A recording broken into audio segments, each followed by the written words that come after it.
ምርጥ የጦር ሜዳ ጀግና ነበሩ ነብዩ አለይሂ ሰላቱ ወሰላም።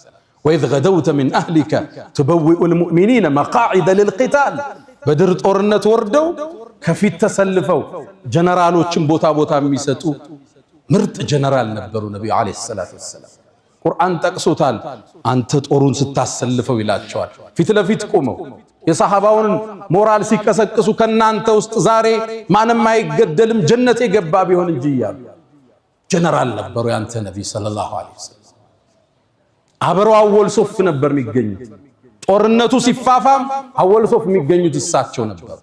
ለዛ ነው የኡሁድ ጦርነት ላይ ጥርሳቸው የተሰበረው ራሳቸው የተፈነከተው ሰለላሁ ዐለይሂ ወሰለም። ከጦሩ ውስጥ ጀግና ኻሊድና አልይ ናቸው ረዲየላሁ ተዓላ ዐንሁ።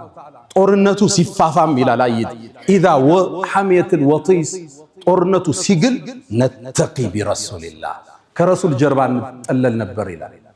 ማነው ግንቡ? ማነው ጋሻው? ረሱሉ ሰለላሁ ዐለይሂ ወሰለም። እንዳሁኑ ዓለም ላይ እንደምናያቸው ጀነራሎች አይደሉም። ሰራዊት ይልካሉ፣ ያን እግሩን አጥቶ ይሄኛው አይኑን ጠፍቶ ይመጣል።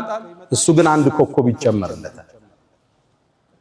እዛ እግር ያጣል፣ እዚህ ኮከብ ይጨመርለታል። አዝምቶ አዋግቶ ማለት ነው። አወል ሶፍ ነበሩ ያንተ ነብይ ሰለላሁ ዐለይሂ ወሰለም።